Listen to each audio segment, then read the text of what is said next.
Assalamualaikum warahmatullahi wabarakatuh. Waalaikumsalam warahmatullahi wabarakatuh. Kami dari kelompok 5 akan membahas tentang komputer fraud atau kejahatan dalam komputer.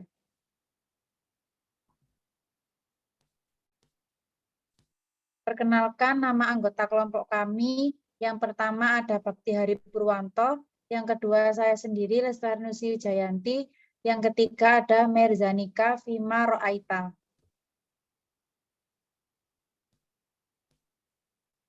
Kami akan membahas tentang yang pertama pengertian kecurangan atau fraud, yang kedua ancaman sistem informasi akuntansi, yang ketiga ada penipuan komputer, yang keempat penipuan dan penyalahgunaan, dan yang kelima ada audit sistem informasi. Yang pertama pengertian fraud atau kecurangan. Fraud adalah kecurangan sebagai bentuk penipuan yang disengaja dilakukan yang menimbulkan kerugian tanpa disadari oleh pihak yang dirugikan tersebut dan memberikan keuntungan bagi pelaku kecurangan. Penipuan dapat dikelompokkan menjadi 3 kategori. Yang pertama penyalahgunaan aset, yang kedua korupsi, dan yang ketiga penipuan keuangan pernyataan. Yang kedua, ancaman terhadap sistem informasi. Ancaman yaitu aksi yang mengganggu stabilitas sistem informasi akuntansi yang berasal dari dalam sistem itu sendiri maupun dari luar sistem. Ancaman terhadap sistem informasi akuntansi meliputi 1. Kehancuran karena bencana alam dan politik, yang merupakan suatu ancaman bagi sistem informasi akuntansi karena dapat menghancurkan informasi dan menyebabkan kegagalan perusahaan, seperti kebakaran, panas yang berlebihan, banjir, gempa bumi, badai angin, dan perang. Yang kedua, kesalahan pada software dan tidak berfungsinya peralatan. Contohnya seperti kegagalan hardware, kesalahan atau kerusakan pada software, kegagalan sistem informasi.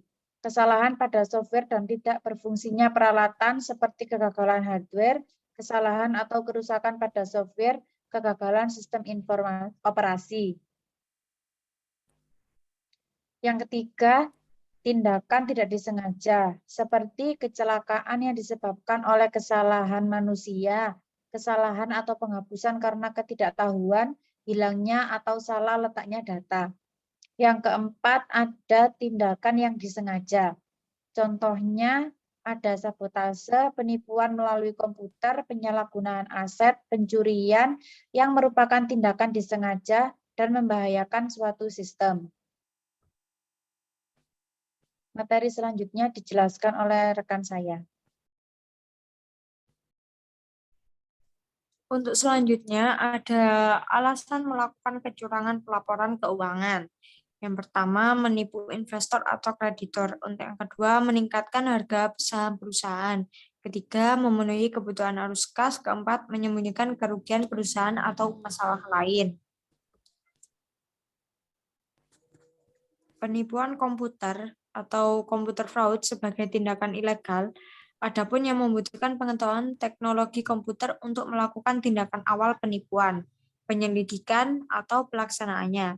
Secara khusus, penipuan komputer mencakup hal-hal berikut ini. Yang pertama, pencurian, penggunaan, akses, modifikasi, penyalinan, dan perusakan software atau data secara tidak sah pada perangkat lunak keras atau data.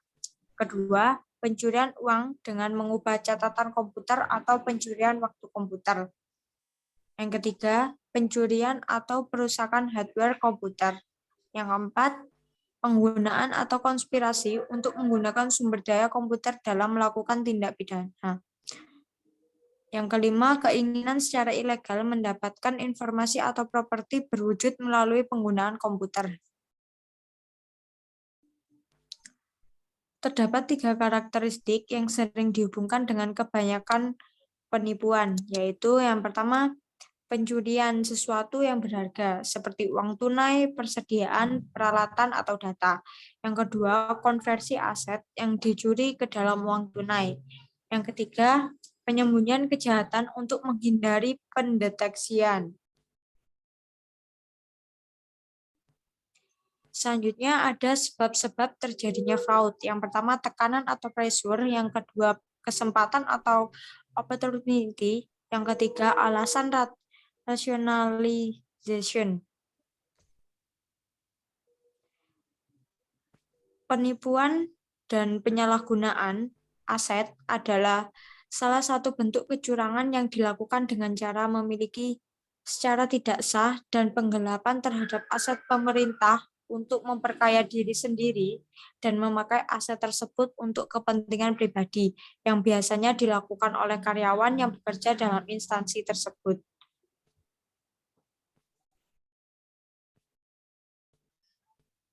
Untuk selanjutnya, materi selanjutnya dijelaskan oleh rekan saya. Menurut Association of Certified Fraud Examination, fraud dibagi dalam 3 jenis, yaitu 1. Fraud kecurangan laporan keuangan, yaitu merupakan tindakan yang dilakukan oleh manajemen untuk menutupi kondisi keuangan perusahaan, juga merekayasa penyajian laporan keuangan. 2. Fraud kesalahan aset. Fraud penyalahgunaan aset meliputi penggelapan, pencurian harta perusahaan yang biasa kita sebut dengan aset tetap oleh pihak internal dan atau eksternal perusahaan. 3. Korupsi. Beberapa jenis korupsi diantaranya yaitu penyuapan, gratifikasi, atau penerimaan tidak sah dengan contoh hadiah terkait jabatan dan wewenang. Tindakan untuk mengurangi penipuan. 1. Membangun lingkungan yang mendukung integritas proses pelaporan keuangan. 2. Identifikasi faktor-faktor yang menyebabkan kecurangan. 3. Menilai resiko kecurangan dalam perusahaan. Dan 4. Merancang dan melaksanakan pengendalian internal untuk memberikan jaminan telah diupayakan pencegahan terhadap tindak kecurangan. Audit sistem informasi. Audit sistem informasi menurut Weber adalah proses pengumpulan dan pengevaluasian bukti-bukti untuk menentukan apakah suatu sistem aplikasi komputerisasi telah menetapkan dan menerapkan sistem pengendalian internal yang memadai. Semua aktiva dilindungi dengan baik atau tidak disalahgunakan serta terjaminnya integritas data, keandalan serta efektivitas dan efisiensi penyelenggaraan sistem berbasis komputer. Tujuan dari audit SIM menurut Frank Weber: 1. Mengamankan aset. 2. Menjaga integritas data. 3. Menjaga efektivitas sistem. Dan yang keempat, mencapai efisiensi sumber daya. Langkah-langkah menghindari fraud. 1. Menggunakan software yang akuntabel. Hal ini diperlukan untuk mengetahui atau melacak jika ada karyawan yang hendak melakukan manipulasi. 2. Memperketat pelaksanaan SOP. Untuk mencegah terjadinya fraud, SOP pada perusahaan harus lebih diperketat dengan cara mewajibkan karyawan untuk disiplin dalam menjalankan tugas. Dengan begitu, tindakan fraud dapat lebih mudah terdeteksi. 3. Menciptakan kultur perusahaan yang baik. Dengan membangun kultur perusahaan yang baik, dapat menjadikan karyawan memiliki rasa solidaritas yang tinggi, sehingga tidak terjadi degradasi moral yang berujung pada kriminal dalam bentuk fraud. Kesimpulan bahwa dengan adanya pengendalian internal yang kuat, maka akan lebih aman terhindar dari segala bentuk kecurangan yang dilakukan di dalam perusahaan. Kecurangan memang tidak dapat dihindarkan, namun dengan adanya pengendalian, kecurangan akan lebih sedikit terjadi. Dan ada beberapa sebab terjadinya kecurangan itu, sebab utama dan sebab-sebab sekunder. Oleh karena itu, diharapkan dengan pengetahuan dan ilmu, maka seseorang diharapkan tidak melakukan kecurangan yang akan merugikan pihak lain. Ada pula pencegahan dari kecurangan, yaitu membuat penipuan lebih jarang terjadi, meningkatkan kesulitan untuk melakukan penipuan, memperbaiki metode deteksi, mengurangi kerugian akibat penjualan, menuntut dan memenjarakan pelaku penipuan. Sekian, terima kasih. Sekian dari kelompok kami, kurang lebihnya kami mohon maaf. Wassalamualaikum warahmatullahi wabarakatuh. Waalaikumsalam warahmatullahi wabarakatuh.